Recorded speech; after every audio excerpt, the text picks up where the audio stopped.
우리 열왕기 하를 마쳤습니다. 열왕기 하는 마지막이 회복이라고 말씀하셨습니다. 우리의 진정한 회복은 무엇입니까? 우리의 참된 왕 예수 그리스도를 온전하게 섬기는 것이 우리 회복인 줄 믿습니다. 이제 구약을 했으니까 신약으로 돌아가도록 하겠습니다. 신약 성경 로마서 1장 1절부터 4절까지 보도록 하겠습니다. 예수 그리스도의 종 바울은 사도로 부르심을 받아 하나님의 복음을 위하여 택정함을 입었으니 이 복음은 하나님이 선지자들을 통하여 그의 아들에 관하여 성경에 미리 약속하신 것이라.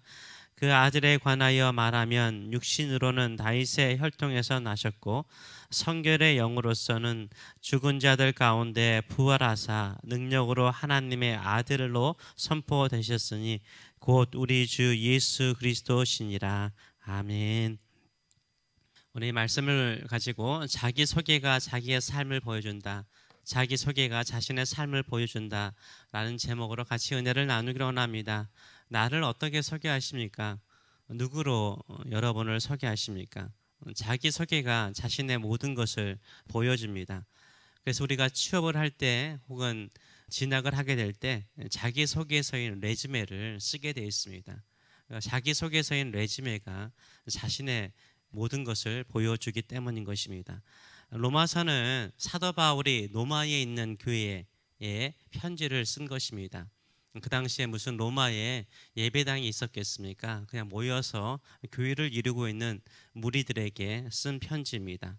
사도 바울은 로마 교회를 가본 적이 없었어요. 이때까지요. 로마 교회에 가본 적이 없었어요. 사도 바울이 로마 교회를 개척한 것이 아니었습니다. 그럼에도 불구하고 사도 바울은 로마 교회에 가기를 원하였습니다. 만나기를 원하였고 교제하기를 원하였습니다. 그 마음을 이 편지로 쓰고 있는 것입니다. 사도 바울의 목적은 무엇입니까? 예수님께서 말씀하신 것처럼 땅 끝까지 주의 복음을 증거하는 것이요. 땅 끝까지 주의 복음을 증거하는 것이 그의 사명이었습니다.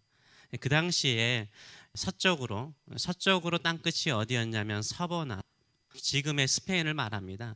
스페인까지 주의 복음을 증거하는 것을 그의 사명으로 삼고 계획을 하고 있었습니다. 스페인 선교를 위해서 로마 교회가 자신을 후원해 주기를 원했어요. 나중에 보게 되면 스페인으로 자기를 보내달라고 말을 하는데요.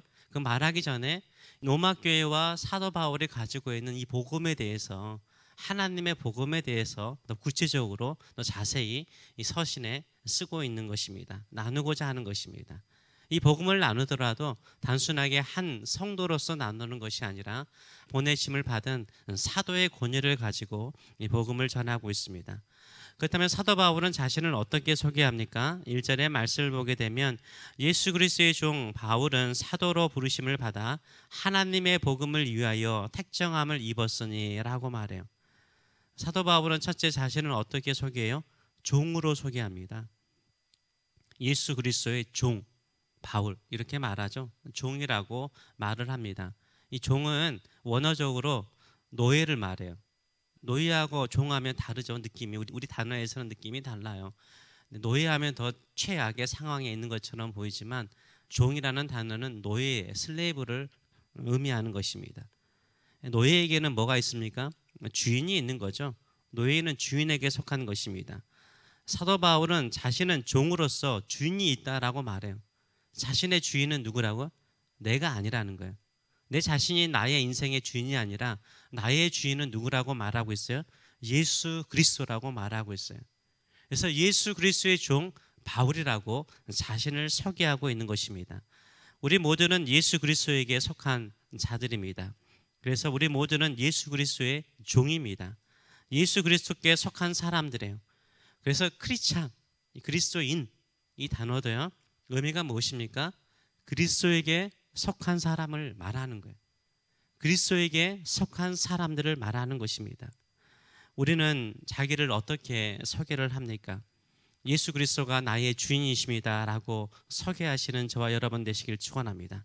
예수 그리스도 안에서 나는 자유를 얻었고 소망을 얻었고 사명을 얻었고 삶의 의미를 찾았습니다. 소개하시는 저와 여러분 되시길 축원합니다. 예수 그리스도의 종으로 소개할 때요. 자신의 삶이 달라져요. 자신의 인생에 가는 목적지가 달라지게 되어 있습니다. 그러면서 사도 바울은 두 번째로 자신을 어떻게 소개합니까? 사도로 소개를 합니다. 사도. 이 사도라는 것은 보냄을 받은 자를 의미하는 것입니다. 사도로 부르심을 받아 하나님의 복음을 위하여 택정함을 입었다라고 1절은 말하고 있어요. 바울은요, 사도로 부르심을 받았다라고 말해요. 사도로 부르신 목적은 무엇입니까? 분명하게 말하죠. 하나님의 복음을 위해서 택정, 선택받았다라고 이야기를 하고 있어요. 사도라는 것은 보냄을 받은 거잖아요. 예수 그리스도께서 우리를 세상으로부터 끄집어내셨어요. 부르셨어요. 우리를 예수님의 제자로 삼기 위해서 세상으로부터 우리를 끄집어내셔서 부르셔가지고 다시 우리를 세상으로 보내셨어요. 이게 우리가 사도적인 사명을 받은 사람들이죠. 사도적인 사명을 받은 사람들인데 그것을 위해서 우리가 선택을 받은 거예요. 왜 우리가 세상으로 다시 보냄을 받습니까? 무엇을 위해서요? 하나님의 복음을 위해서. 하나님의 복음을 위해서 우리가 세상으로 보내심을 받은 줄 믿습니다. 그래서 우리가 세상에 사는 이유가 있어요. 복음을 위해서 사는 거예요. 하나님의 복음을 위해서 사는 거예요. 그런데 하나님의 복음의 핵심, 주인공은 누구세요? 우리의 주인이신 예수 그리스도이신 거예요. 그래서 사도 바울은 복음의 구체적인 내용들을 다시 소개하죠. 예수 그리스도를 소개하는 거예요. 예수님은 첫째, 구약 성경, 이 구약 성경의 예언대로, 선지자들의 예언대로 다윗의 혈통으로 오셨다는 거예요.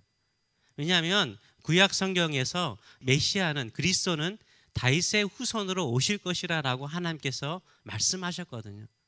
그래서 그 예언의 말씀대로 하나님의 아들이신 예수님께서 다윗의 혈통으로 오셨다라고 이야기를 하고 있고요. 둘째로 예수님께서는 죽은 자 가운데 부활하심으로써 그의 아들, 하나님의 아들로서 선포되었다. 하나님의 아들이신 것을 보여주셨다라고 이야기를 하고 있어요. 육신으로는 다윗의 후손으로 이 땅에 태어나셨지만 부활하심으로써 다윗보다 더 위에 계신 하나님의 아들이신 것을 선포하고 있습니다. 증명하고 있는 거예요. 우리는 예수 그리스도께서 이 땅에 한 인간으로 오셨을 뿐만 아니라 사망과 죽음의 권세를 이기시고 부활하셔서 하나님 아버지 우편에 계신 줄 믿습니다. 하나님의 아들이신 줄 믿습니다. 하나님이신 줄 믿습니다. 그렇기 때문에 우리의 인생은요, 죽음으로 끝나지 않아요. 이 땅에 우리가 한 육체를 입은 인간으로 왔지만 다시 예수 그리스도와 함께 살아나는 영광, 부활의 영광을 누리게 될 줄 믿습니다. 그래서 죽음을 두려워하면 안 되는 거예요. 우리가 죽음을 두려워하지 않고 산다면 어떻게 살아야 돼요? 복음을 위해서 사는 거예요. 내가 예수 그리스도를 믿고 천국 가면 되잖아요. 근데 왜 우리가 이 땅에 더 살아있는 거예요? 천국 복음, 하나님의 복음, 예수를 위해서 살도록 부르심을 받은 거예요. 보냄을 받은 거예요. 제가 새벽마다 기도하면서도 앱이 하나 있어요. 그 앱에다가 성도님들이 말하거나 신방 가면 또 말하거나 또 카톡 보내면 사람들이 말하거나 이렇게 기도 제목들을 적어놔요. 제가 환우들을 위해서 기도하는데 뭐 제가 아는 분들도 있고 제가 모르는 분도 있고 그냥 이름만 주는 분들을 위해서 제가 기도를 하죠. 어느 순간이었어요. 막 이렇게 기도를 새벽에 막 이름 부르면서 그분들이 이름 주시니까 암에서 뭐 질병에서 고질적인 지병에서 뭐 경제적인 어려움이라든가 여러 가지 모든 것들을 위해서 막 기도하는데 어느 순간 마음속에 그런 마음이 들더라고요. 이 사람이 암에서 그 말기암에서 살아났어요. 살아났는데 그 살아난 생명 가지고 고침받은 생명 가지고 인생 가지고 더 악을 행하거나 예수를 믿지 않거나 아니면 다른 사람이 해코지한다면 그건 내 기도가 뭐가 되냐는 거예요. 내가 그렇게 열심히 그 환우를 위해서 암에서 그 질병에서 치료받도록 기도했는데 그 사람이 예수 그리스도를 믿지 않고 죽는다면 무슨 소용이 있는가? 그 살아난 생명 가지고 자신의 욕망이라든가 야망을 위해서 살다가 헛되이 살다가 끝난다면 무슨 소용이 있는가? 이런 생각이 갑자기 찾아오더라고요. 제가 환우들을 위해서 기도할 때요, 고쳐주소서, 이 기도 반드시 하죠. 예수님의 부활의 능력으로 고쳐주소서 반드시 기도하죠. 그러나 이 사람들에게 필요한 것은 예수님이십니다. 이 질병 중에, 암 중에, 이 고난 중에 예수 만나게 하여 주시옵소서.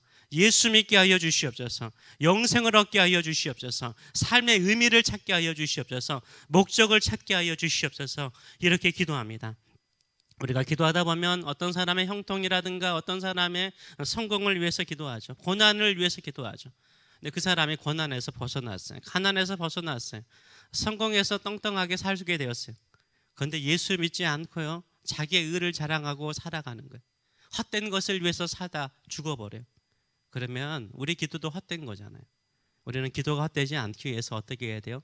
각 사람에게 예수 그리스도를 믿도록 기도하시는 저와 여러분 되시길 축원합니다.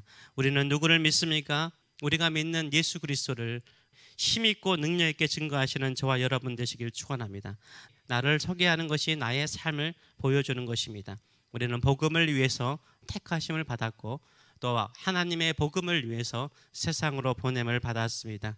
그저 천국 가는 것으로 만족하는 것이 아니라 예수 그리스도의 종이 되어서 예수 그리스도를 증거하시는, 예수 그리스도를 전하셔서 영생을 선포하고 그들에게도 죽음으로 끝나는 것이 아니라 예수 그리스도와 함께 부활의 영광이 있음을 선포하시고 그 믿음으로 살아가시는 저와 여러분 되시길 축원합니다. 기도하겠습니다. 살아계신 하나님 아버지 은혜를 감사드립니다. 우리는 예수 그리스도에게 속한 예수 그리스도의 종입니다. 우리의 주인 되신 예수 그리스도께서 우리를 위해서 이 땅에 오셔서 죽으시고 3일 만에 부활하셨습니다. 하나님의 아들이십니다. 하나님이십니다. 반드시 예수 그리스도를 믿는 자를 모든 고난과 질병과 죽음에서 부활의 능력으로 살리시는 줄 믿습니다. 우리 주변에 수많은 사람들이 있습니다. 그러나 그들이 예수를 알지 못한다면 그들의 인생은 헛됩니다. 암에서 치유받고 고난에서 벗어나고 가난에서 벗어날지라도 예수 그리스도를 믿지 않으면 영생의 선물이 없사오니 우리가 열심히 예수 그리스도의 복음을 증거하여서 함께 부활의 소망, 영생의 소망을 가지고 살도록 세상을 바꾸는 저희들의 삶들이 될 수 있도록 축복하여 주시옵소서. 감사드리며 예수님의 이름으로 기도합나이다. 아멘.